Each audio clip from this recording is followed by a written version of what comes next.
कुत्ते और बिल्लियों के शौकीन तो आपने कई देखे होंगे, पर आज हम आपको मिलवाते हैं कबूतरों के दीवाने से। कोरबा के रहने वाले बबलू कबूतरों के इतने शौकीन हैं कि इन्होंने अपने घर में देसी कबूतरों से लेकर विदेशी नस्ल के कबूतरों की फौज जमा कर रखी है।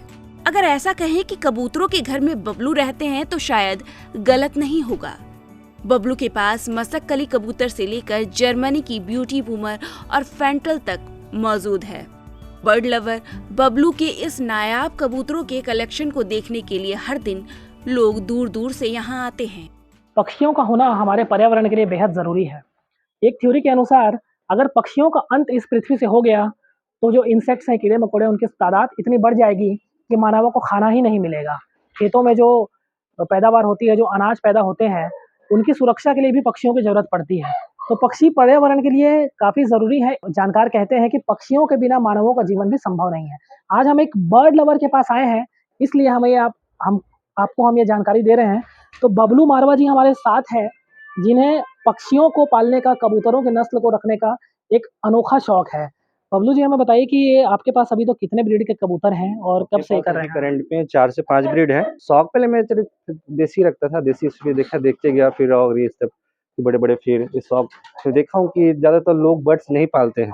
वो जब डॉग वगैरह इस टाइप से भी पालते हैं तो भी अच्छी है, लेकिन मेरा बर्ड्स वगैरह में ज्यादा फोकस गया, मेरे को अच्छे लगे, इसलिए बर्ड्स वगैरह ही ज्यादा शौक करता हूँ।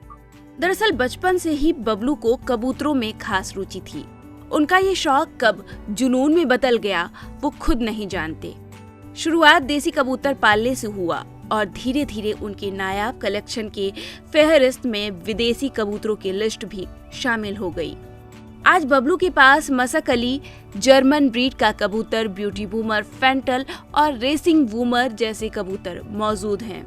रेसिंग वूमर कबूतर के बारे में कहा जाता है कि ये 500 किलोमीटर की दूरी तय कर अपनी जगह पर पहुंच जाती है।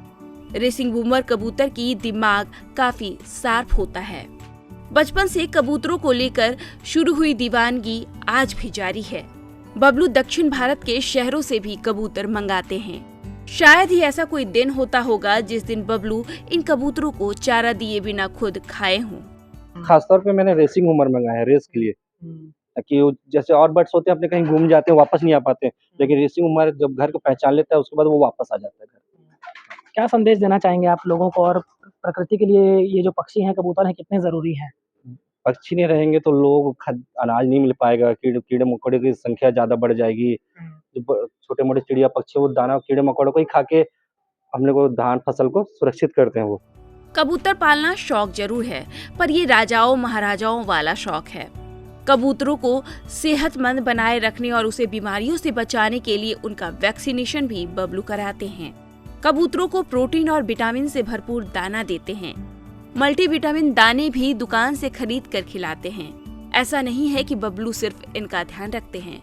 बर्ड लवर बबलू जब भी इनके बाड़े में आते हैं, कबूतरों का झुंड इनकी प्यार की झपकी पाने के लिए हाथ, सिर और कंधे पर बैठ जाता है। बबलू और उनके कबूतरों का रिश्ता देखकर ऐसा लगता है जैसे दोनों एक दूजे के लिए ही हैं। पक्षियों का ध्यान रखा जाए, प्रकृति से प्रेम किया जाए, यही बबलू का संदेश भी है। कोरबा से राजकुमार शाह, ईटीवी भारत, छत्तीसगढ़।